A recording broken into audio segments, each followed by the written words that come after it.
आज हमने ग्रामर में क्या पढ़ना है? व्याकरण में पढ़ेंगे हम रस। तो रस का मीनिंग मालूम है आपको? रस का मतलब आप लोग समझोगे क्या पता ऑरेंज जूस है, कुछ है, लेकिन रस का मतलब ये नहीं है। व्याकरण में रस का मतलब होता है, जैसे कि आप एक उदाहरण में देती हूं, आप खाना खाते हो, अगर आपके खाने में नमक कम हुआ तो क्या आपको उस खाने का स्वाद आएगा? नहीं आएगा, फीका रहेगा ना। अगर मिर्ची कम हुई तो क्या उसका स्वाद आएगा? नहीं आएगा। उसी तरह जैसे हम कोई नाटक देखते हैं, कहानी देखते हैं, कविता सुनते हैं, उसमें उसको सुन के हमारे मन में क्या अनुभूतियां होती हैं? अनुभूति का मतलब हमारे मन में कौन सा भाव जागता है, उसे रस कहते हैं। जैसे अगर आपको अभी कोई चुटकुला सुना दिया जाए, आपके मन में कौन सा भाव जागेगा? हंसने का ना, हंसी आएगी आपको, तो ये हास्य रस होगा।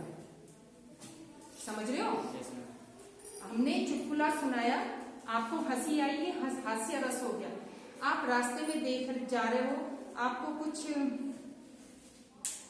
भयानक चीज दिख गई, या आपको कहीं रास्ते में शेर दिखा, जंगल में आप जा रहे हो, शेर दिखा, तो क्या हंसी का रस उठेगा? डर होगा ना, आप डर जाओगे, तो वो कौन सा रस होगा? भयानक रस। जहां पे हम डर जाते हैं वो कौन सा रस होगा? भयानक रस।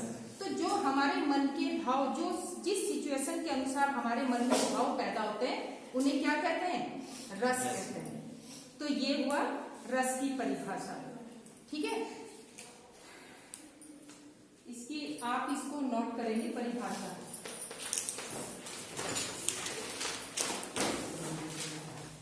कोई बात नहीं, किसी में भी लिख लो। किसी काव्य या साहित्य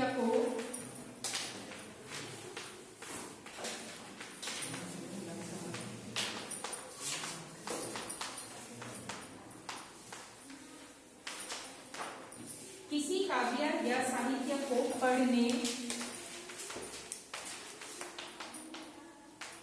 सुनने या देखने से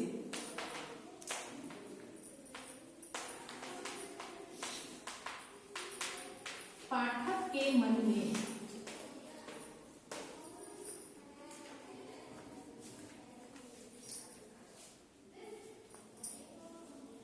जिस आनंद की अनुभूति होती है,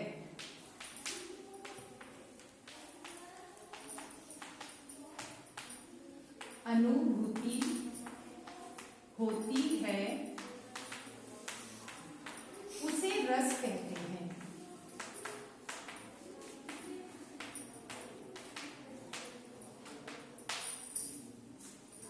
ठीक है, यहां पर देखिए रस की सिंपल सी परिभाषा है।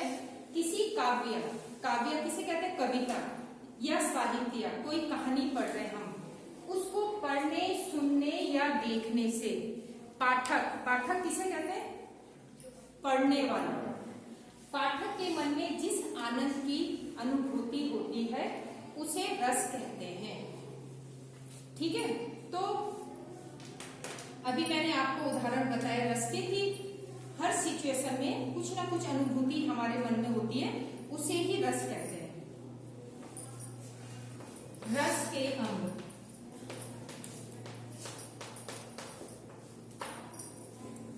कितने प्रकार के होते हैं रस? रस के 4 अंग होते हैं।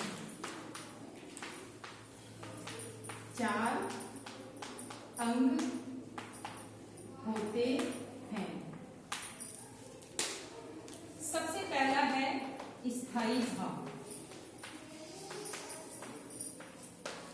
सेकंड है विभाव, थर्ड है अनुभाव, और फोर्थ है संचारी भाव।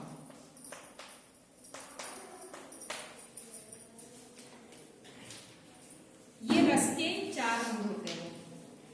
अब सबसे पहले हम समझेंगे स्थायी भाव।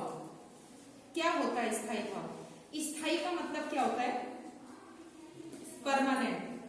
जो स्थायी रूप से हमारे मन के भीतर रहता है उसे स्थायी भाव कहते हैं।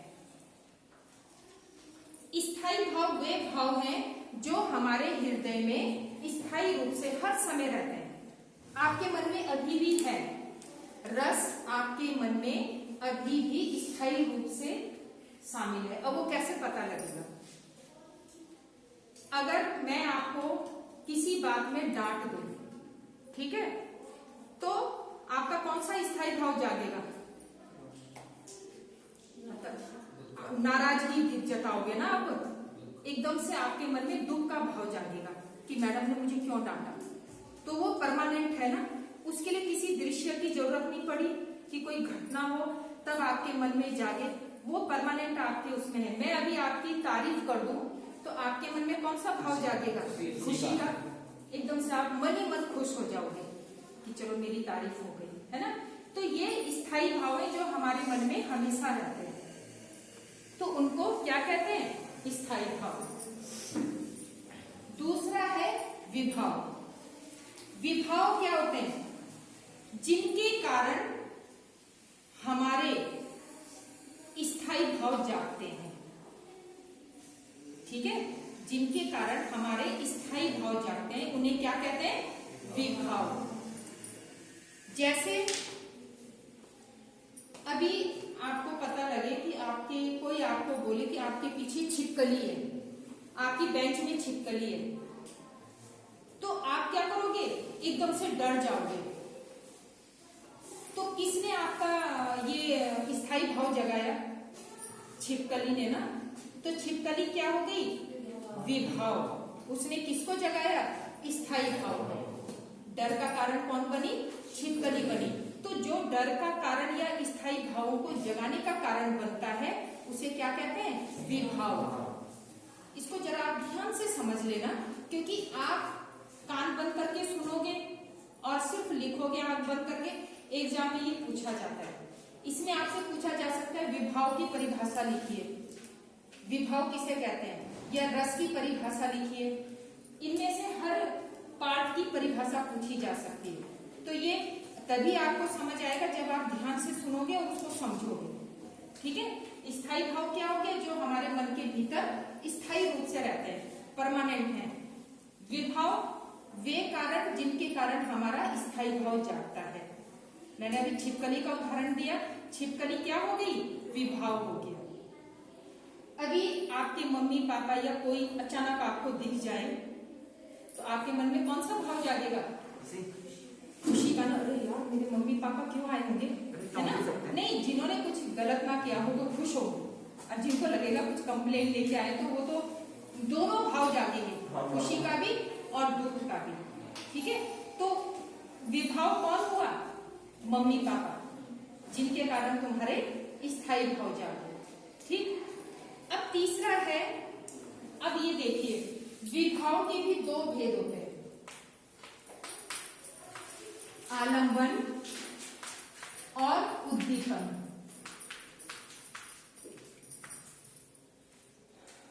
आलंबन और उद्दीपन विभाव के दो भेद हैं। अब आलंबन क्या होता है? जिन्हें देखकर रस उत्पन्न होता है, अतः हमारे मन में कुछ भी संचार हो, खुशी का, दुख का, घृणा का, करुण रस, शोक रस, जो भी हो, जिनके कारण रस उत्पन्न होता है उसे आलंबन कहते हैं। अब इसका जैसे उदाहरण देख ले हम, राम लक्ष्मण परशुराम संवाद पढ़ा था ना सबने चैप्टर। परशुराम जनक की सभा में आते हैं, वो देखते हैं कि यहाँ पे शिव का धनुष टूटा हुआ है, तो उनके भीतर कौन सा रस जागता है? क्रोध का रस।